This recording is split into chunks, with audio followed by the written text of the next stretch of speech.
aquela sensação de que o mundo é muito, muito maior do que a gente consegue imaginar? Pois é.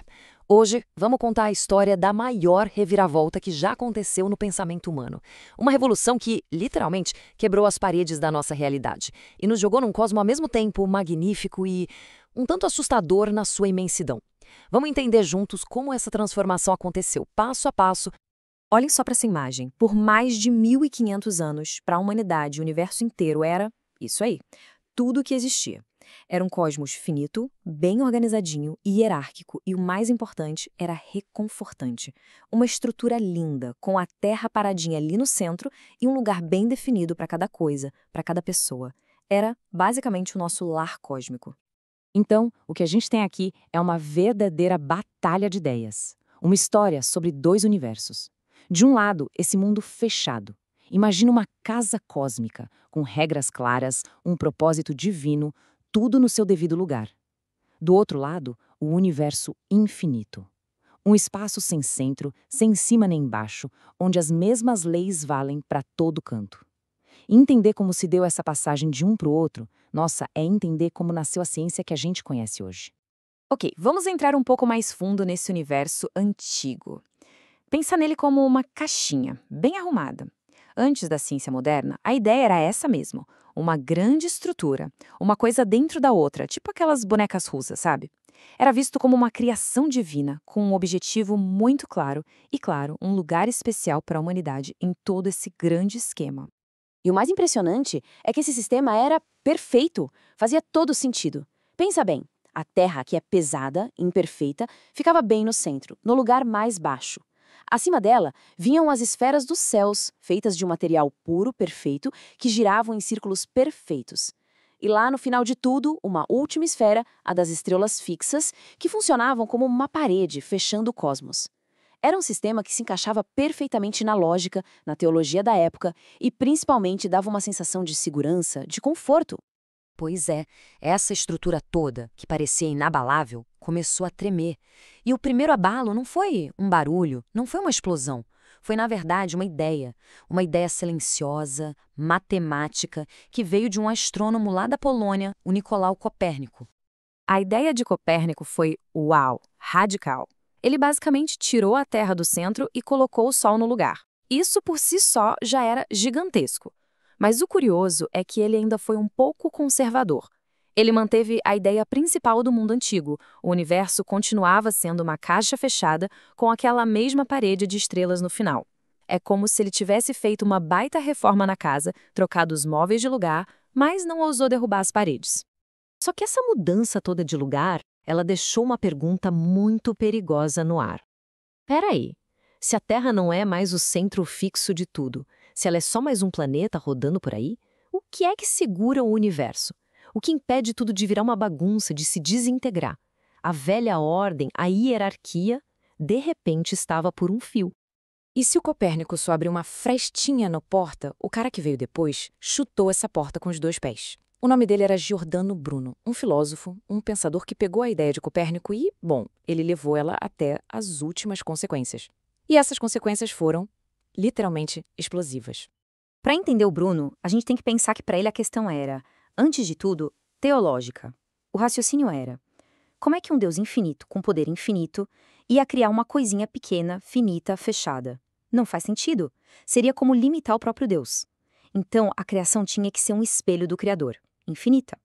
E isso não significava só um espaço infinito. Significavam infinitos mundos, infinitos sóis, infinitos planetas como o nosso.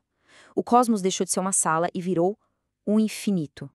E olha só que incrível! Aqui a gente tem a primeira imagem dessa ideia maluca. Um astrônomo inglês, Thomas Digges, pegou o sistema do Copérnico e fez o que o próprio Copérnico não teve coragem de fazer. Ele simplesmente quebrou a parede de estrelas. Nesse desenho, as estrelas não estão mais presas numa casca.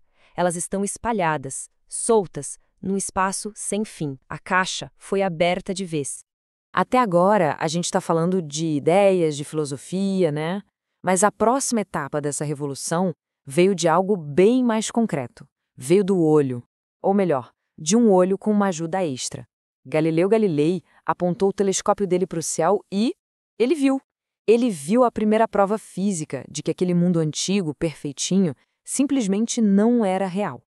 E cada coisa que ele viu foi um soco no estômago da cosmologia antiga.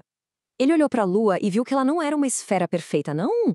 Ela tinha montanhas, vales, igualzinho à Terra. Acabou ali a separação entre céu perfeito e terra imperfeita. Depois, ele viu que Júpiter tinha suas próprias luazinhas girando ao redor dele, ou seja, nem tudo girava em torno da Terra. E para completar, quando ele apontou para a Via Láctea, ele viu que não era uma mancha, era um mar de estrelas, incontáveis estrelas. A escala do universo simplesmente explodiu. Dá uma olhada nisso aqui. É um desenho do próprio Galileu.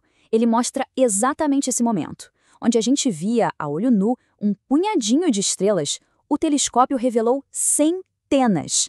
A tal parede do universo não só tinha sido derrubada, mas agora se sabia que o que tinha do outro lado era muito, mas muito maior do que qualquer pessoa já tinha sonhado.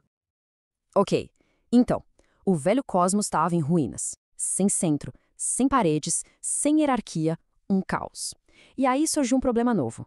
Como é que esse universo gigante e infinito funciona? Quais são as regras? A resposta foi começar a tratar o espaço não como um lugar com em cima e embaixo, mas como geometria pura. Um espaço governado por leis matemáticas que valem para todo lugar. E quem deu uma solução genial para isso foi René Descartes. A ideia dele foi radical. E se o universo inteiro, sabe, da pedrinha aqui no chão até a estrela mais longe que existe, fosse feito da mesmíssima coisa, matéria? E o que é matéria? É só algo que ocupa espaço, ponto. Isso unificou tudo. De repente, as leis da física que funcionam aqui na Terra têm que funcionar lá no céu também. Afinal, é tudo feito do mesmo tecido. Para fechar essa história, faltava o palco. E quem construiu esse palco foi ninguém menos que Isaac Newton. Para ele, o espaço era isso, um palco absoluto, um container infinito, eterno, que não muda nunca. Era nesse cenário vazio e indiferente que as leis dele podiam funcionar. A lei da gravidade, as leis do movimento, tudo operando com a mesma precisão matemática, governando desde uma maçã caindo da árvore até o movimento dos planetas. E aí está. O desencaixotar da realidade completo. Vamos recapitular em 4 atos. Primeiro, Copérnico tira o centro do lugar. Segundo, Bruno e outros pensadores quebram as paredes. Terceiro, Galileu olha pela janela quebrada e vê que o jardim é muito maior e mais bagunçado do que parecia. E por último, Descartes e Newton chegam e escrevem as novas regras da casa. A caixa foi completamente desmontada. E o resultado de tudo isso é profundo. A gente pode dizer que a humanidade foi destronada. Perdemos aquele nosso lugarzinho especial no centro de um universo que parecia ter sido feito só para nós. E o que foi que a gente ganhou em troca?